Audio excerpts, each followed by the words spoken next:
Boa noite.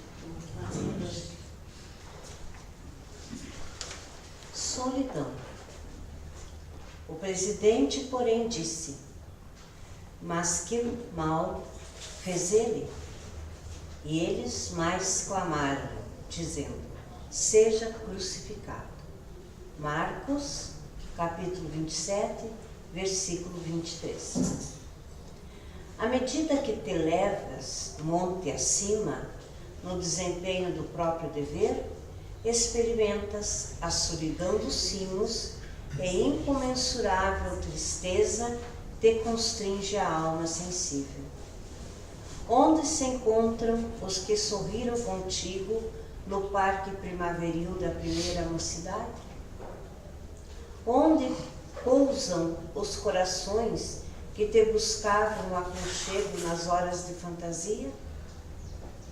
Onde se acolhem quantos te partilhavam o pão e o sonho nas aventuras ridentes do início? Certo ficaram no vale, voejando em círculo estreito, à maneira das borboletas douradas que se esfacelam ao primeiro contato da menor chama de luz que se lhes descortina à frente. Em torno de ti, a claridade, mas também o silêncio. Dentro de ti, a felicidade de saber, mas igualmente a dor de não seres compreendido. Tua voz grita sem eco e o teu anseio se alonga em vão. Entretanto, se realmente sobes, que ouvidos te poderiam escutar a grande distância e que coração faminto de calor do vale se abalançaria a entender de pronto os teus ideais de altura? Choras, indagas e sofres. Contudo, que espécie de renascimento não será doloroso? A ave, para libertar-se, destrói o berço da casca em que se formou, e a semente, para produzir, sofre a dilaceração na cova desconhecida. A solidão, com o serviço aos semelhantes, gera a grandeza.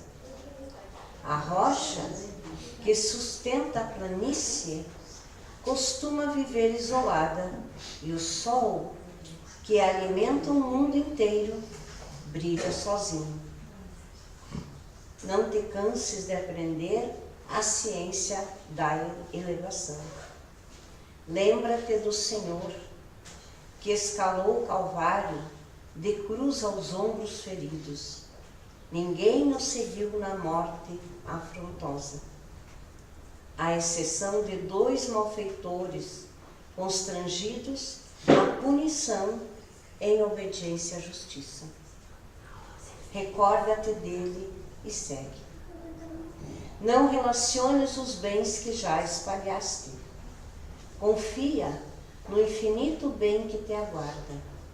Não esperes pelos outros na marcha de sacrifício e engrandecimento. E não ouvides que, pelo ministério da redenção que exerceu para todas as criaturas, o divino amigo dos homens não somente viveu, lutou e sofreu sozinho, mas também foi perseguido e crucificado. Que assim seja.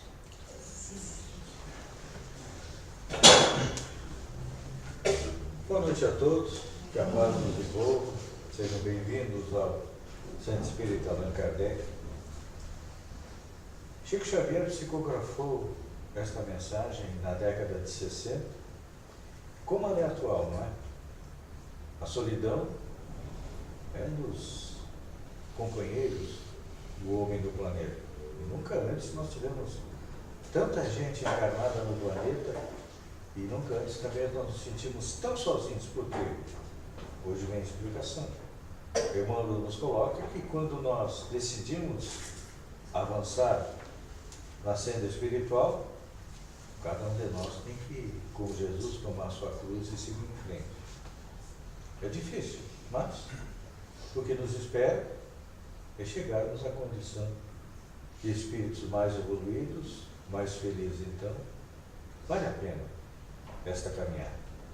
Pensando nisso, vamos todos nós agora fazer a nossa oração, pedindo a Deus, que é a inteligência suprema, a causa primária, que nos ajude a compreender as palavras do nosso companheiro nesta noite, que vem fazer a nossa explanação doutrinária, e que depois, ao sairmos daqui, possamos colocar em prática tudo aquilo que vamos aprender nesta noite, porque é isso que nós precisamos para termos ânimo e coragem para continuar a nossa caminhada aqui no planeta.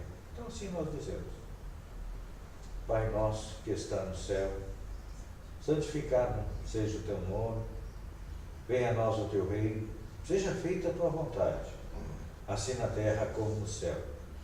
O pão nosso de cada dia nos dá hoje, o pão do corpo, mas principalmente o pão do Espírito. Perdoa as nossas dívidas à medida que perdoamos aqueles que nos devem, e não nos deixa cair na tentação, mas livra-nos do mal, que assim seja. Esta noite é uma alegria que nós recebemos o nosso companheiro Alexandre Reluano, do Centro Espírita Chico Xavier de Criciúma, que vem cumprir determinação da nossa União Regional de Espírita e falar sobre as perguntas do Cristo. Alexandre. Boa noite, amigos. A doutrina espírita tem como de uma obra basilar o Livro dos Espíritos, que Allan Kardec fez 1019 perguntas para a espiritualidade benfazeja. Porém, há 2000 anos, Jesus, o Cristo de Deus, fez também várias perguntas para várias pessoas diferentes. Jesus fez perguntas para pessoas obsidiadas, fez perguntas para fariseus, fez perguntas para administradores de César.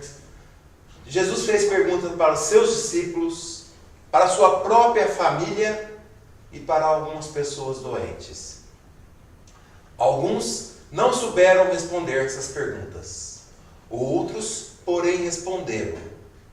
Outros tantos tiveram a coragem de responder, mas errar. Mas tentaram. De certo que algumas dessas perguntas eram mais difíceis do que nós conseguimos resolver hoje uma questão, uma equação de física quântica. Porque quando as perguntas são direcionadas aos nossos sentimentos, às nossas emoções, movimenta daquilo que nós mais temos dúvida. Porque uma equação matemática, basta nós termos um pouco de inteligência racional, irmos para os livros, estudar alguns meses ou até anos, e nós resolvemos aquela equação matemática.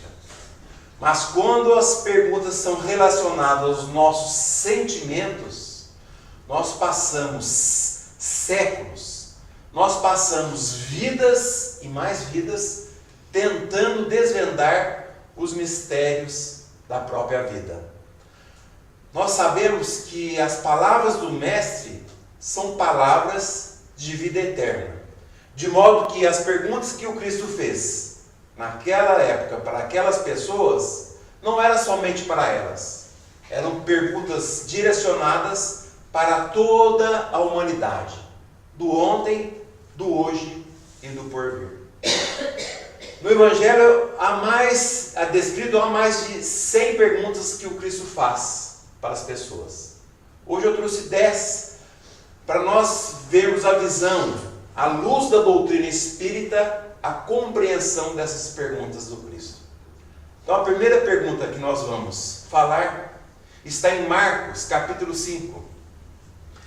Quando viu Jesus de longe, correu e o reverenciou, e gritando com grande voz, diz: O que queres de mim, Jesus, Filho do Deus Altíssimo? Conjuro-te, por Deus, não me atormentes. Pois ele lhe dizia: espírito impuro, sai do homem. E perguntava-lhe: qual é o teu nome? Ele diz: Legião é o meu nome, porque nós somos muitos. O nome, meus amigos, é o do que mais íntimo nós temos. É o que nos identifica nesta vida. É muito falado assim: hoje eu estou Alexander, mas eu não sou Alexander. Quantas vidas nós já tivemos? Esta é a visão psicológica dessa passagem. Nós realmente somos muitos. Nós realmente somos legiões de muitas vidas, de muitas encarnações. Somos legiões de muitos sentimentos, de muitas emoções. Um dia eu estou com o sentimento da tristeza. Outro dia eu estou com o sentimento da alegria. Um dia eu estou com o sentimento da depressão. Outro dia eu estou com o sentimento da euforia. Sim, meus amigos, sim. Nós somos legiões de muitas vidas, de muitas encarnações, de muitas personalidades. Somos diamantes sendo construídos, onde cada face deve ser trabalhada, burilada, para reluzir o amor divino, o amor do Cristo, o amor de Deus. Nós somos legiões psíquicas, que fazemos ligações psíquicas com a espiritualidade que nós não vemos. Nuvens de testemunha rodeiam a cada um de nós, o tempo todo. Se estamos alegres, fazemos ligações com espíritos alegres. Se estamos tristes, fazemos ligações com espíritos tristes. No caso dessa passagem, o endemoniado fazia ligação com vários espíritos do âmbito negativo. Qual é o nosso nome? O mentor do Chico Xavier, o seu anjo da guarda, chamado Emmanuel, diz que, de modo geral, somos individualmente diante de Jesus a legião dos erros que já cometemos no pretérito e dos erros que cultivamos no presente, dos erros que assimilamos e dos erros que aprovamos para nos acomodarmos às situações que nos favoreçam o interesse de superfície. Emmanuel está falando nessas palavras bonitas, que nós temos que ter coragem para dizer: sim, eu tenho muitas máscaras, eu tenho um saco de máscaras que carrego comigo. No trabalho, eu sou uma pessoa. Na casa espírita, eu sou uma outra pessoa. Na minha casa, eu sou uma terceira pessoa. Onde eu estudo, eu sou uma quarta pessoa. Mas quando eu estou sozinho, eu sou uma quinta pessoa. Quem sou eu? Qual é o meu nome? Qual o sentimento que lidera o meu coração? Aí nós podemos passar para a segunda pergunta do Cristo. Está em Mateus, capítulo 26. Enquanto ele ainda falava, eis que veio Judas e disse: aquele que eu beijar é esse, prendei-o. Aproximando-se de Jesus, logo disse: Rabi, eu beijou. Jesus, porém, lhe disse: amigo, a que viestes? Então, depois de se aproximarem, lançaram as mãos sobre Jesus e o prenderam. Ok, encarnamos. Aqui viemos. Qual o propósito nosso nesta vida? Nós até podemos conhecer pessoas que rememoravam, que relembravam de suas vidas passadas, mas se perderam por causa disso. O próprio codificador da doutrina espírita, Allan Kardec, conta o caso de uma pessoa que relembrou que em outras vidas passadas tinha sido um cardeal e passou a encarnação dele tentando todos os dias lembrar o que o cardeal fez na sua vida anterior e perdeu a oportunidade de evolução nessa sua vida atual. A que viemos? Nesta vida, a que viemos nesta encarnação. O que me importa o que eu já fui um dia? Não me importa. O que me importa é o que eu posso ser agora. O que podemos construir para conduzirmos nós para as mãos do Cristo. Deus, meus amigos, nos dá o beijo da vida. E nós temos que retribuir esse beijo da vida com muito amor, com muito carinho. O que me importa na nossa vida é retribuir esse beijo da vida para nossos familiares, para nossos amigos, no nosso trabalho, na nossa vida, no cotidiano do dia a dia. A pergunta é: nós somos capazes de mudar a vida de uma pessoa na rua com a nossa própria luz? Nós podemos tocar um atendente de uma padaria. Se nós entrarmos agora para comprar um pão na padaria aqui, nós podemos tocar o coração daquele atendente de padaria com a nossa própria luz? Uma pessoa que não tem nada a ver conosco no nosso dia a dia? Nós podemos? Um médico chamado Dr. Ricardo Vardil, que é trabalhador de uma casa espírita em Belo Horizonte, diz que nós viemos para amar o que não é amável. Mas o que não é amável nesse mundo? Tudo é amável. É isso que nós viemos nesta e todas as outras encarnações. Amar a todos. Aí nós podemos passar para a terceira pergunta do Cristo. Está em João capítulo 1. No dia seguinte, João estava outra vez ali, e 2 de seus discípulos juntos. E vendo passar a Jesus, disse: Eis aqui o Cordeiro de Deus. E os 2 discípulos ouviram-no dizer isto e seguiram. Jesus disse: Que buscais? E eles disseram: Rabi, onde moras? A pergunta do Cristo foi: que buscais? Nas pequenas tarefas nossas do dia a dia. O que nós buscamos? Nas nossas preces, o que nós buscamos com Deus? Nas nossas pequenas vontades, o que nós buscamos? Conhece um homem pelas respostas que ele nos dá, mas conhece muito mais pelas perguntas que ele faz.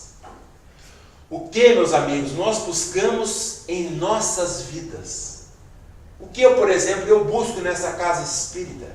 Eu venho nessa casa espírita buscar conhecimento? Ou eu venho buscar consolação? Eu venho buscar cura de doenças no nosso corpo físico? Ou eu venho buscar esperança nessa casa? Nós viemos buscar tudo isso e muito mais. Porque cada um de nós está num patamar evolutivo diferente. Deus quis que nós tivéssemos diversidade pela nossa individualidade. Imagina se todas as florestas fossem tudo azul, sem nenhuma outra cor. Deus não quis várias cores, e é assim conosco. No Livro dos Espíritos, na questão 658, diz Kardec: a prece é sempre agradável a Deus, quando ditada pelo coração, pois para Ele, para Deus, a intenção é tudo. Nós, meus amigos, buscamos muito na vida muita ilusão. O mundo nos vende muita ilusão. Nós andamos anestesiados pelo mundo. Se você fala assim: por que uma coisa ruim acontece comigo hoje? Chega amanhã, essa coisa ruim acontece de novo. Depois, mas meu Deus, de novo comigo? Por que eu? Do mesmo modo que o ímã atrai ferro, nós atraímos as coisas boas ou ruins através dos nossos pensamentos. Mas, infelizmente, nós ainda, meus amigos, infelizmente, não sabemos dominar os nossos pensamentos. Aí nós podemos passar para a quarta pergunta do Cristo. tem compaixão da multidão, porque há 3 dias estão comigo e não tenho o que comer. Se eu os deixar ir em jejum para a casa deles, desfalecerão no caminho, pois alguns vieram de longe. E os seus discípulos lhe responderam: de onde poderá alguém saciá-los com pães aqui no deserto? Jesus lhes perguntou: quantos pães tendes? Disseram: 7. A pergunta do Cristo foi: quantos pães tendes? O Cristo não perguntou: quantos vocês são? Perguntou? Não, ele não perguntou isso. O Cristo não perguntou: o que vocês precisam? Perguntou? Não, ele não perguntou isso.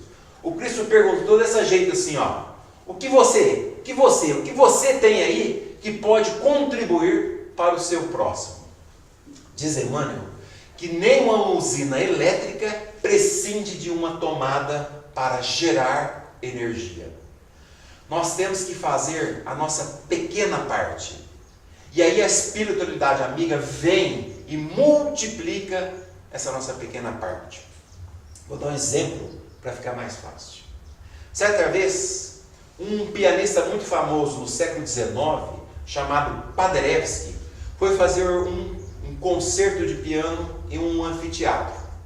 E uma certa mãe descobriu que esse pianista iria tocar na cidade, e para incentivar o seu filho, que tinha apenas 9 anos, em continuar tocando e aprendendo piano, levou essa criança nesse concerto. Chegando lá, a mãe e o filho adentrou no anfiteatro, e a mãe encontrou suas amigas e começou patati patatá a conversar com ela, e a criança, como toda criança, não para quieto. E o menino começou a andar pelo anfiteatro. Ele topou com uma porta escrita: não entre. E uma porta escrita para uma criança: não entre. Ela vai entrar, é óbvio. E ela entrou.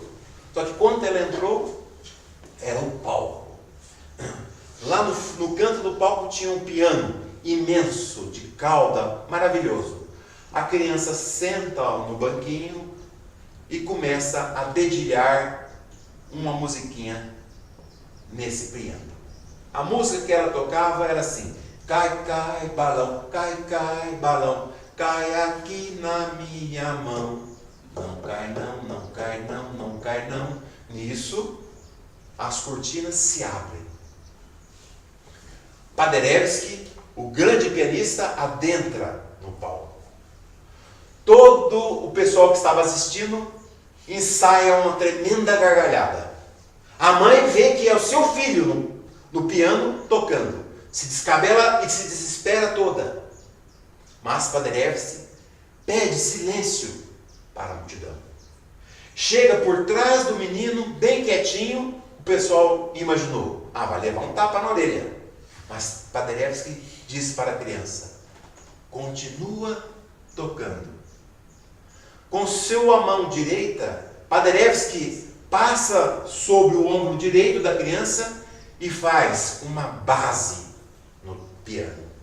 Com a sua mão esquerda, Paderewski passa sobre o ombro esquerdo da criança e faz um solo no piano. Juntos os dois tocaram o mais belo Cai, Cai, balão que a terra ouviu até hoje. Quantos pães tendes? Se for só um dedilhado de Cai, Cai, balão, meus amigos, dê à espiritualidade amiga o seu dedilhado de Cai, Cai, balão. Mas dê com amor, dê com carinho, para que quando Deus vem complementar a obra da tua vida, Ele vai vir te abraçar e você vai conseguir multiplicar essa obra. Porque ninguém pode fazer para você o que somente você pode fazer na obra da tua vida. Mesmo que nós estivermos dedilhando, mesmo que nós estivermos tropicando, tropeçando, caindo, levanta a cabeça, levanta a fronte e segue. Deus só pede para nós a nossa pequena parte, mesmo que ela for pequena, que ela for ínfima. Faça a sua parte. E Deus vem com a espiritualidade benfazeja e multiplica essa nossa pequena parte. Quantos pães tendes? Aí nós podemos passar para a quinta pergunta do Cristo. E levantando-se da oração, dirigiu-se aos discípulos e os encontrou dormindo de tristeza. Os discípulos dormiam. Disse-lhes Jesus: por que estáis dormindo? Orai, para que não entreis em tentação. A pergunta do Cristo era: por que estás dormindo? Sabe a nossa parte pedra, a nossa parte anestesiada? Eu quero dizer, a nossa parte que está sem ânimo. As nossas consciências estão anestesiadas. Jesus pede para cada um de nós acordarmos em espírito, acordar a nossa alma, para que nós tenhamos ânimo, porque nós desanimamos, meus amigos. Emmanuel diz que quanto a ti, que ainda te encontras na carne, nós que estamos encarnados, não durmas em espírito, desatendendo aos interesses do Redentor. Levanta-te, porque é no sono da alma que se encontram as mais perigosas tentações, em pesadelos ou fantasias. Nas durezas das nossas indiferenças, nós não podemos pesar a nossa alma. Nós sentimos sono em espírito. Nós estamos vagarosos, letárgicos, quer dizer, sonolentos. Nós dormimos para as coisas dos reinos dos céus, mas nós estamos bem despertos para os nossos vícios. E ainda complementa Jesus: orai para não cair em tentação. Jesus está convidando cada um de nós para orar com Ele. E aí nós dormimos. O dó. Por exemplo, nós vimos aqui para a casa espírita. Passamos no início uma maravilha.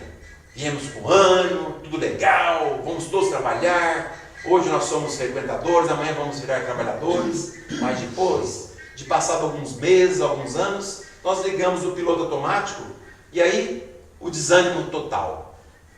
Casa espírita, volta para casa e nós ficamos desanimados.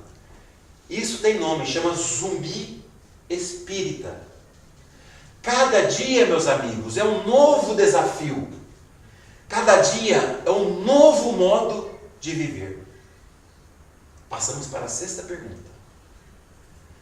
E eis que se levantou um certo doutor da lei, tentando-o e dizendo: mestre, que farei para herdar a vida eterna? E disse-lhe: que está escrito na lei? Como lês? Como nós estamos lendo e interpretando o Evangelho do nosso Senhor Jesus? Jesus quer saber o tamanho da nossa concha. O que é isso? Ele quer saber o quanto que cada um de nós pode abarcar, pode pegar de sabedoria dos reinos dos céus. Ele quer saber o que cada um de nós está enxergando em cada parágrafo que nós estamos lendo. Emmanuel tem um livro chamado Palavras de Vida Eterna. E nós vamos ser eternamente gratos ao Cristo, porque Ele está nos ensinando todo o abecedário, está ensinando toda a base de como fazer uma boa evolução para cada um de nós. Complementa o Cristo, a pergunta: como ler?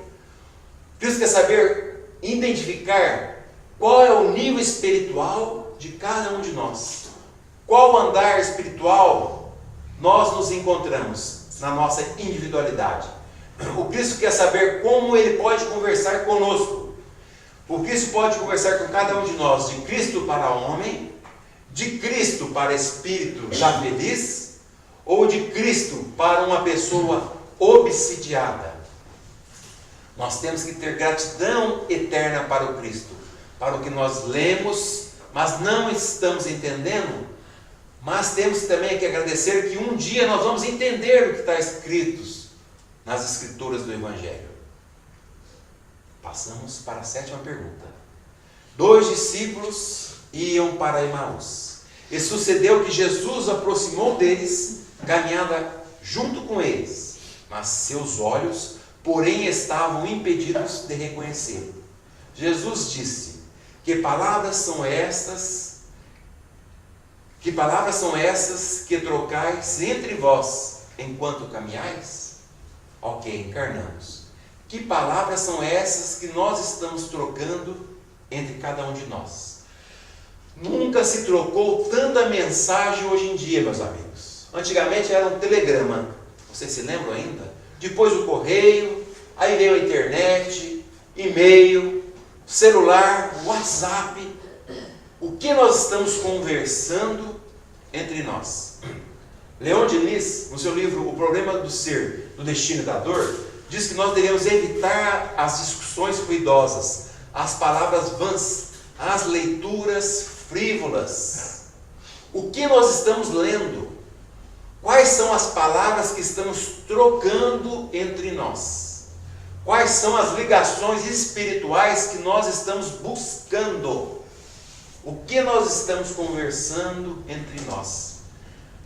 Nós, meus amigos, temos um familiar em casa, durante 30, 40, 50 anos, com esse familiar dentro da nossa casa, mas às vezes nós não damos a ele a sua devida atenção. Aí esse familiar nosso desencarna. Aí bate a dor.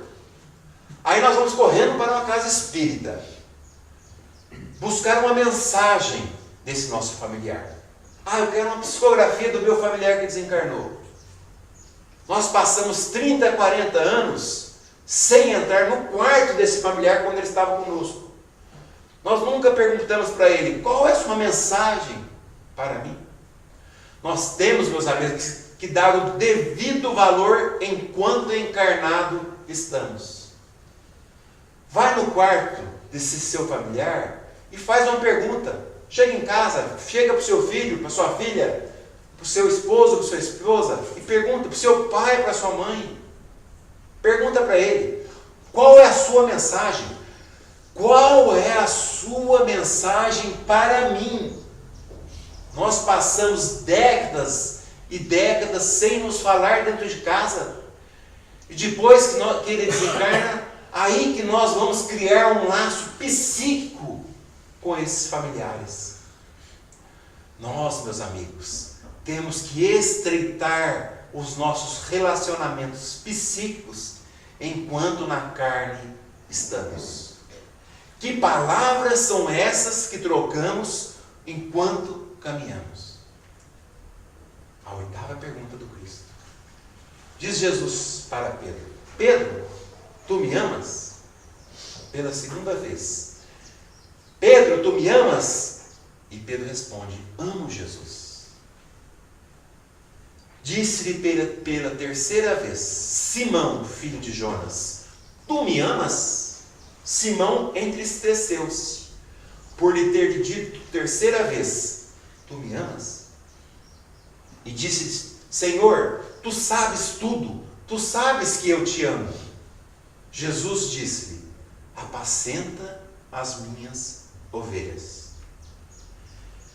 Eu tenho certeza, eu tenho convicção que aqui, nessa casa espírita, ninguém de vocês, e de mim também, nunca perdeu a paciência. Correto? Aqui ninguém perdeu a paciência. Não se pode perder algo que não se tem. Paciência é o seu vovozinho de 90 anos perguntar: meu netinho, quantas horas são? E você falar 6, 7 e 35. Meu netinho, quantas horas são? 7h35. Meu netinho, pela 10ª vez, quantas horas são? 7h35.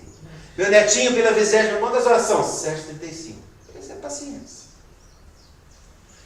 Quer um exemplo mais fácil?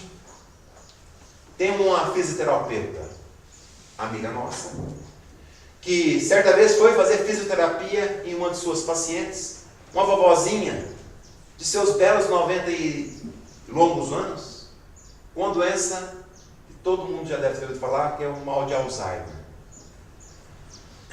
essa vovozinha, tendo uma demência, ela foi fazer fisioterapia. Quando chegou lá, para iniciar a fisioterapia, a vovozinha falou para ela: tem uma aranha na parede. E essa fisioterapeuta: vamos fazer fisioterapia? A vovó: tem uma aranha na parede. Pela terceira vez: vamos fazer fisioterapia? Vovó: tem uma aranha na parede. Ah, tem uma aranha na parede? Ela tinha duas opções: começar a brigar com a vovó ou fazer o que ela fez. Vovó, matei a aranha. Vamos agora fazer a fisioterapia. Porque, meus amigos, nós temos que pensar o seguinte: o que Jesus ama em mim? Sou eu ou é o meu ego? Jesus pergunta várias vezes de forma indireta para cada um de nós aqui: você me ama? Você me ama? Você me ama? É perguntado para cada um de nós todos os dias, todas as horas. Na rua, no trabalho, na casa espírita, quando nós estamos conversando ou brigando com o nosso marido, com a nossa esposa, com nossos filhos. E nós temos duas opções de caminho de resposta. Ou nós respondemos pacientemente: tem uma aranha aqui? São 8 horas. Ou nós ignoramos e traímos Jesus. Sai para lá, velha, não tem nada aí não. A escolha do caminho é nosso. Essa é a lição da passagem. Pessoas que convivem com esses tipos de problemas, nós temos que entrar no mundo delas. Nós não podemos impor a nossa verdade em cima de uma verdade de uma outra pessoa, meus amigos. Não podemos fazer isso. E a 9ª pergunta do Cristo: são só 10. Portanto, se a luz, a candeia do corpo são os olhos, de sorte que se teus olhos forem bons, todo o teu corpo terá luz. Se porém os teus olhos forem maus, o teu corpo será tenebroso. Se portanto a luz que em ti há são trevas, quão grandes serão tais trevas? Que palavras, que pergunta bem complicada. Eu vou dar um exemplo para resumir o que Jesus estava dizendo nessa pergunta. Ele está querendo saber qual é a nossa responsabilidade. Tem a ver com o tamanho da nossa consciência. Por exemplo, nós vamos fundar aqui hoje no Balneário Gaivota uma empresa chamada Reino de Deus Sociedade Anônima. E nós temos um office boy e temos um diretor geral. Se o office boy cair em trevas, a empresa vai continuar funcionando normalmente. Nós ficaremos tristes que o office boy caiu em trevas, mas a empresa continua. Mas se porém, se o diretor-geral dessa empresa cair em trevas, há grande possibilidade da empresa arruinar-se. Quanto maior a minha capacidade de fazer luz, meus amigos, maior é a minha responsabilidade. Qual é a nossa responsabilidade para os nossos familiares? Imagine só a responsabilidade de um pai de família se cai em trevas. E o resto da família? A responsabilidade de uma mãe de família se ela cai em trevas. E como ficará o resto da família? Quanto maior a minha capacidade de fazer luz, maior é a minha responsabilidade. E a última pergunta do Cristo está em Lucas capítulo 6. E por que me chamais Senhor, Senhor, e não fazeis o que eu digo? Essa pergunta, diz Emmanuel, que no seu livro Caminho, Verdade e Vida, é a grande pergunta do Cristo. Porque nós temos o Cristo como o mestre.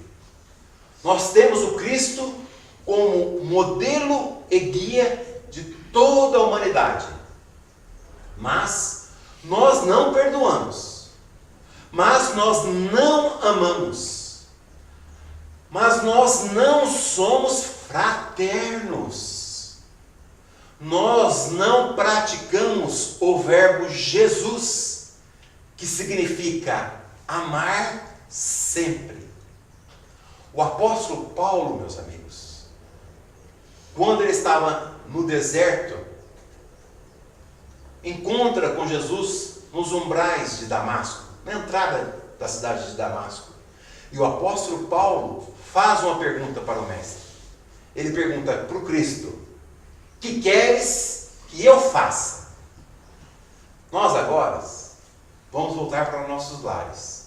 E agora, cheios de esperança, com muita convicção em Jesus, com muita esperança, só que nós vamos ter uma surpresa quando nós adentrarmos nos nossos lares.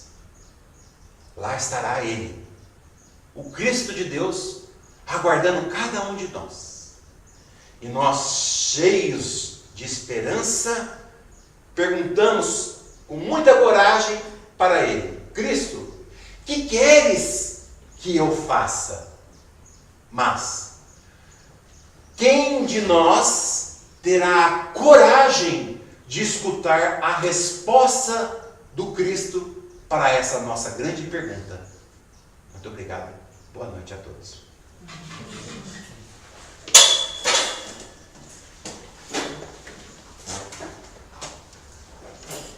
Com certeza, se tivéssemos mais tempo, nós teríamos mais perguntas ainda de Jesus para nós.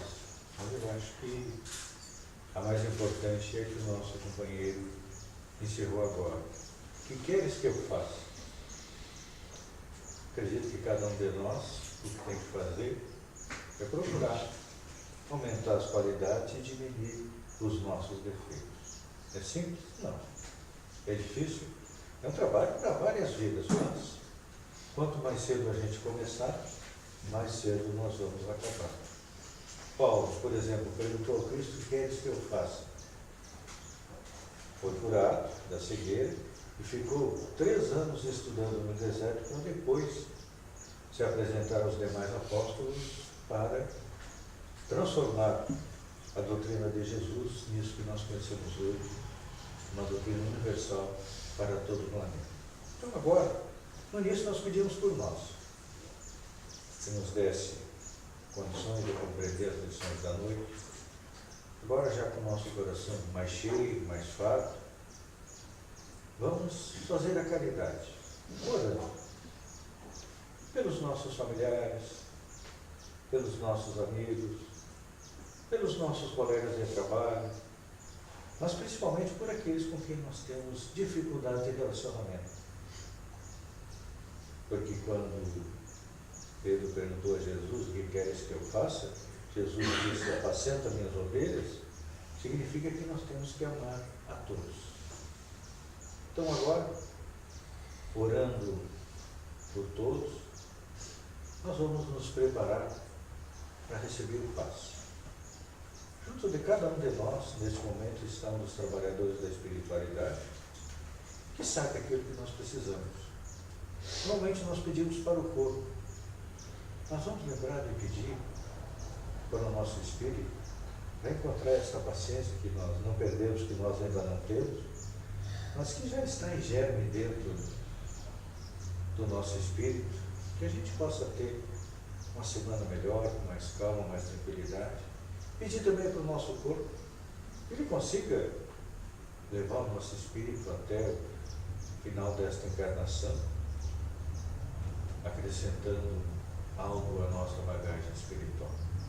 Neste momento, aqueles que estiverem também assistindo o vídeo em casa, estará junto deles o Espírito, para lhe dar um pouco de energia, paz do coração, ânimo e coragem. E humildemente nós pedimos: Pai nosso que está no céu, santificado seja o teu nome, venha a nós o teu reino, seja feita a tua vontade, assim na terra como no céu. O pão nosso de cada dia nos dá hoje, pão do corpo, mas principalmente o pão do Espírito. perdoa as nossas dívidas, à medida que perdoamos aqueles que nos devem, e não nos deixa cair na tentação, mas livra-nos do mal, que assim seja. Lá no fundo nós temos a água frutificada que será distribuída a todos. Um bom final de semana, uma boa semana, e um novo convite para estarmos juntos no próximo sábado,